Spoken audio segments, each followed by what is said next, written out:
मजदूर मुलाजमीन के लिए खुसूसी अलाउंस कन्वेंस अलाउंस जो है वो माहाना 4,000 रुपये से बढ़ाकर 6,000 रुपये कर दिया गया। ये पिछले बजट की स्पीच है, उसमें उन्होंने मजदूरों के लिए जो कन्वेंस अलाउंस था वो उन्होंने तब जो था वो बढ़ाया था। अब उसके हवाले से मुलाजमीन के लिए खुसूसी अलाउंस 4,000 से बढ़ाकर 6,000 रुपये माहाना मुकर्रर कर दिया गया। नए अलाउंस का इतलाक पिछली तारीख यानी 1 जुलाई 2025 से होगा। ये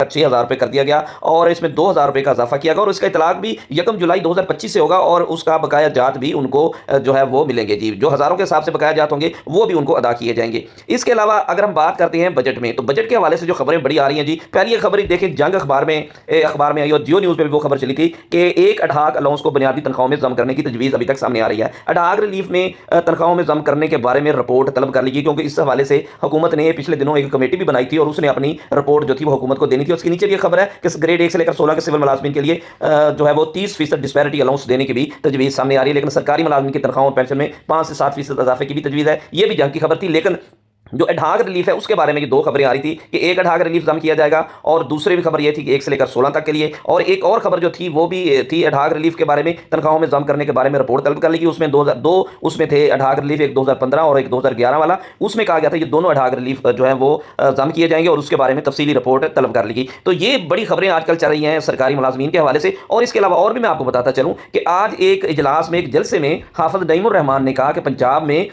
अगर हड़ताल करते हैं या सरकारी मुलाजमीन धरना देते हैं तो हम उनके साथ धरने में बैठेंगे, और सरकारी मुलाजमीन के जो स्कूलों के हवाले से, आउटसोर्स स्कूलों के हवाले से, महकमा सेहत के जो हेल्थ उनके हॉस्पिटल हैं उनके हवाले से भी उन्होंने एक बड़ी तशवीश का इज़हार किया और अपने जलसे में कहा कि अगर ये लोग धरना देते तो हम इनके साथ धरने में बैठेंगे। इसके अलावा वज़ीर आज़म को तनख्वाहदार तबके पर टैक्सों के बोझ का एहसास है और वो इसको कम करना चाह रहे हैं। ये भी जो एहसन इकबाल मिनिस्टर हैं, साबिक़ा वफाकी वज़ीर है, उनकी तरफ से बड़ा जो है एक बयान सामने आया। और इसके अलावा वफाकी तर्ज पर 30% disparity allowance, leave encashment, pension rules, regularisation और इस तरह बहुत सारे जो चीज़ें हैं जो सरकारी मुलाजमीन के हवाले से हैं। इसमें बताता चलूँ कि ये दो असल में पार्टियां हैं, एक जवेद संगेड़ा साहब हैं, खालिद जवेद संगेड़ा और रहमान अली बाजवा साहब है। अब ये दोनों अगर इकट्ठे हो जाती हैं तो ये हमारे जो सरकारी मुलाजमीन के मुतालबात हैं वो फौरी तौर पर हल होते हुए नजर आएंगे, आपको दिखाई भी देंगे। और इसके अलावा रहमान बाजवा ने एक और भी बड़ी खबर दी है। उन्होंने ये कहा है कि हमारा जो एहतजाज, बल्कि धरना उन्होंने देने का ऐलान कर दिया है कि जो धरना होगा पंजाब असम्बली के बाहर धरना होगा और उस वक्त तक जारी रहेगा जब तक कि सरकारी मुलाजमीन के मुतालबे नहीं पूरे किए जाते, और उस दिन धरना होगा जब पंजाब असम्बली का जो है वो इजलास तलब किया जाएगा बजट का।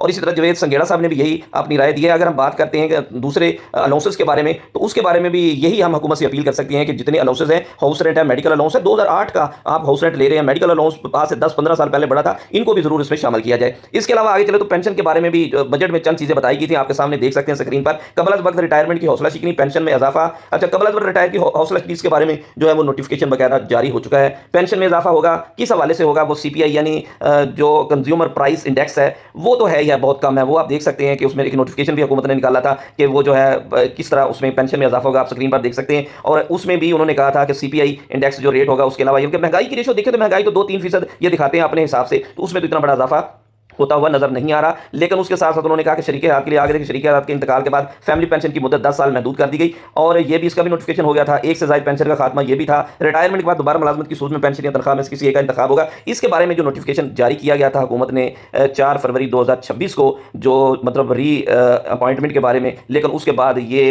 17 दिसंबर 2025 को ये जो नोटिफिकेशन था इसको ख़त्म कर दिया गया। ठीक है, ये 4 फरवरी 2026 को खत्म किया गया और ये जारी किया गया था 22 अप्रैल 2025 को। पेंशन इन केस री अपॉइंटमेंट था, ये तो पहले वाला नोटिफिकेशन था ना। उसके बाद फिर एक नोटिफिकेशन और जारी किया गया जिसमें उन्होंने कहा कि इसको ना ख़त्म किया जाता है। तो ये नोटिफिकेशन आप मेमोरेंडम 17 दिसंबर 2025 को था, जिसमें उन्होंने 19/6/2025 वाला जो नोटिफिकेशन था उसको विड्रा कर लिया था। तो इस तरीके से ये आज की ताज़ा तरीन खबरें थी और नोटिफिकेशन थे। अपना ख्याल रखिए जी। Thanks for watching. अल्लाह हाफ़िज़।